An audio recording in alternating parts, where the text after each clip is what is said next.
तुझे सत्ता दिया, 62 से 67 MLA दिए, तू उसकी नहीं कुछ कर रहा है, उसकी चिंता तुझे नहीं, तुझे खड़गे की चिंता है, राहुल गांधी की जरूरत है, उनको राहुल गांधी की जरूरत है।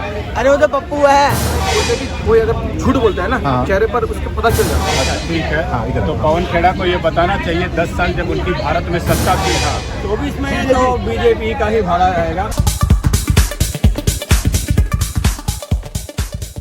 जो भी टेक्नोलॉजिकल इनोवेशन हुआ है, जितना सोशल मीडिया का विकास हुआ है, वो फैसिलिटीज 67 साल में नहीं थी जब कांग्रेस ने राज किया।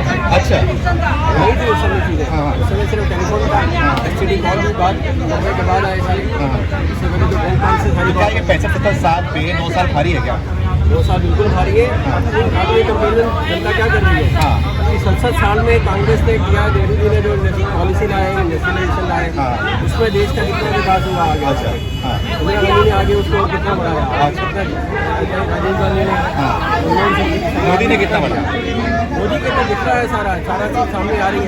अच्छा, वही बता रहा हूँ ना कि आज सोशल मीडिया की वजह से ये सारा चीज सब एक्सपोज होती जा रही है। अच्छा, जितना मोदी जी कर रहे हैं, उनकी सरकार कर रही है, सिर्फ मोदी जी नहीं कर रहे हैं, पूरी टीम है जो करती है। बिल्कुल बिल्कुल। तो वो पूरी टीम जो है वो पूरे अपने तन से पूरे दिन रात लगा के काम कर रहे हैं। अच्छा, तो उसमें उनका सारा रिजल्ट दिख रहे हैं। अच्छा, अब वही कांग्रेस की बात की जो उनकी जो है वो इसलिए है क्योंकि आज लोग कंपेयर करते हैं यूरोप अमेरिका जो था उस टाइम में उनके 67 साल, पिछले 67 साल में कितना बढ़ गई है। ठीक है। तो 24 में क्या लग रहा है, किसका पलड़ा भारी लग रहा है आपको? 24 में तो बीजेपी का ही भाड़ा रहेगा। ठीक है, बहुमत की सरकार भी आएगी और आएगा। अच्छा, पूर्ण बहुमत है। 350 सीट किसकी आएगी? पूरी बहुमत आएगी। 350 सीटों के अंदर 300 सीटें तो आनी ही आनी है। आनी है। ठीक है सर। हाँ भैया, क्या नाम है तुम्हारा? ये क्या लिखा है? राधे राधे। अच्छा, तो क्या कहना है आपका? मोदी सरकार इस बार आ रही है तो जा रही है? आ रही है। क्यों भैया? 29 में भी आएगी, अभी तो 24 है, 29 में भी आएगी। अरे बाप रे, क्यों? क्या वजह से? देश को जुटता उनकी जरूरत है, उनको राहुल गांधी की जरूरत है। अरे वो तो पप्पू है। अरे भैया, पप्पू है तो क्या हुआ? पप्पू है वो उनका जन्म सिर्फ कॉमेडी करने, लोगों को मनोरंजन करने के लिए उनका जन्म हुआ है। अच्छा। और मोदी का? वो कहते हैं मैं एक तरफ आलू डालूंगा, दूसरी तरफ सोना निकलेगा। ऐसा कभी होता है? अच्छा, ऐसा नहीं होता। अब क्या नाम है आपका? राजेश। हाँ बोलिए, क्या बोल रहे हैं? अगर आप ना कांग्रेस से या कोई भी अदर पार्टी को के किसी भी कार्यकर्ता से भी बात कर लोगे ना, उनके बात करने का जो टोन होता है, उनके आपको ना चेहरे पर एक बोलते हैं कि कोई अगर झूठ बोलता है ना चेहरे पर, उसको पता चल जाता है। अच्छा, अगर हम टीवी पर देखते हैं ना कोई भी कांग्रेस की बात करता है डिबेट में या भी कहीं पर भी, या कोई अदर पार्टी जो ऐसे देशभक्ति के मुद्दे होते हैं इनके ऊपर हमेशा ही हमने देखा है कि वो एक देशद्रोही का ही व्यू रखते हैं। अच्छा, तो हमें पता लग जाता है कि यार ये तो मतलब ऐसी है कि लेकिन पवन खेड़ा ने आज ही बोला, उन्होंने बयान दिया, उन्होंने बोला कि अब जो ये मीटिंग चल रही है आम जनता के हित के लिए चल रही है, आम जनता के लिए हम खड़े हुए, आप चिंता न करें। तो आपके लिए क्या मीटिंग चल रही बोलेंगे, है। वो यही बोलेंगे ना, शुगर कोटिंग करेगी नहीं, बिना शुगर कोटिंग के कैसे वो खिला देंगे कि अपना जो मेन उनका जो मतलब जहर है वो शुगर कोट के बिना कैसे दे देगा? जहर अगर सामने जहर देंगे कि नहीं, हम तो ये है कि हम 370 हटाने की बात फिर से लाएंगे, बोल रहे थे ये क्या बोलते हैं 370 जो अभी हटाया है उसको फिर से लेके आएंगे। कांग्रेस का ये कहना है। 24 में क्या करेंगे जनता? तो ये है कि जनता ना समझदार है, और 24 में होते होते अभी एकदम से पत्ता साफ नहीं होगा हर एक चीज का, और धीरे टाइम लगता है, लेकिन आएगा तो आना तो बीजेपी को ही हो। अच्छा, ठीक है। और उसके बाद हम 24 में 29, फिर उसके बाद आगे पूरा का पूरा लिख दिया आप लोगों ने पहले आएगा, उसके बाद सिस्टमेटिकली ऐसा होने लग जाएगा। अच्छा, कि जो मतलब बिल्कुल इतना सिस्टम बिगाड़ रखा है। अच्छा, और धीरे धीरे सब साफ हो जाएगा।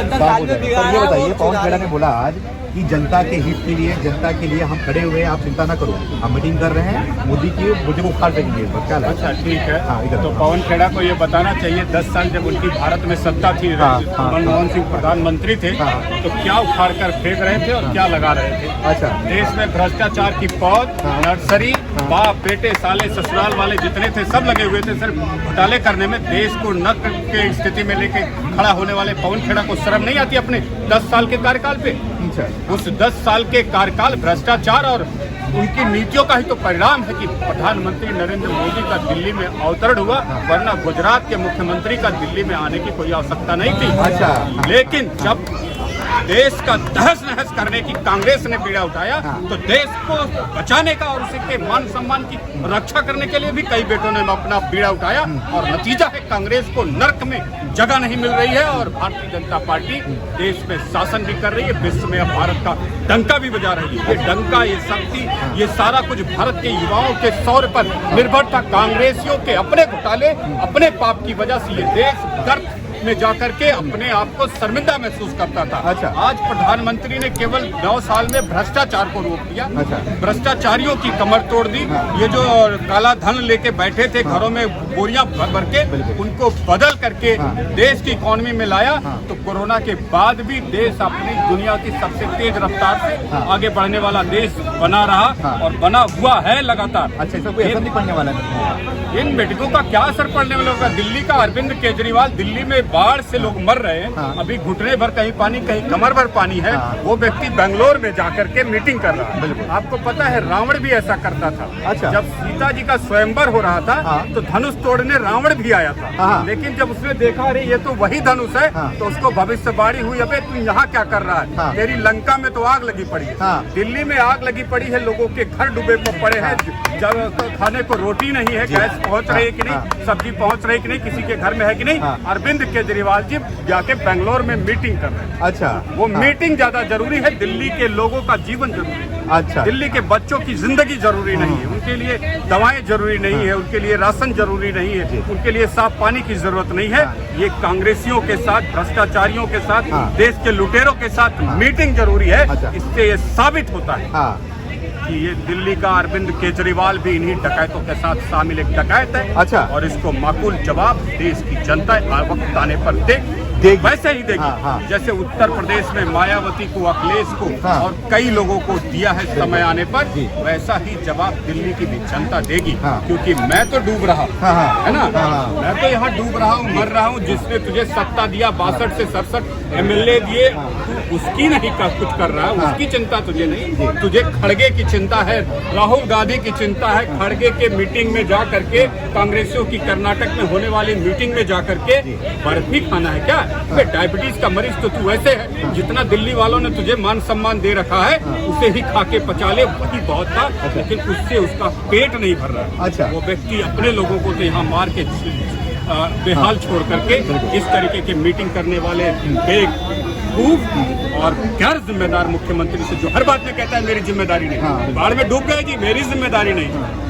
राशन नहीं पहुंच रहा है, मेरी जिम्मेदारी, LG की जिम्मेदारी है। अब अमित शाह को चिट्ठी लिख देगा, मेरी जिम्मेदारी नहीं जी, मैंने चिट्ठी लिख दी है जी, है ना। लेकिन कर्नाटक में जाके मीटिंग करने की जरूरत है। वो भी दिल्ली वालों के पैसे से। अच्छा। दिल्ली वालों का पैसा लेकर के जाएगा, वहाँ मीटिंग करके आएगा, उसे पूछना खर्चा कितना, तो VIP का सबसे महंगा ticket Arvind Kejriwal and team का होगा, और वो खर्चा उठाएगी दिल्ली की जनता। खुद तो मर रही है बाढ़ में, है ना, लेकिन उसका इम्पैक्ट ये है कि एक मुख्यमंत्री अपनी गैर जिम्मेदारी के साथ, इतनी बेहूदगी के साथ दूसरे राज्य में जाके मीटिंग कर रहा है, सिर्फ इसलिए कि मोदी को हरा। क्या नाम है?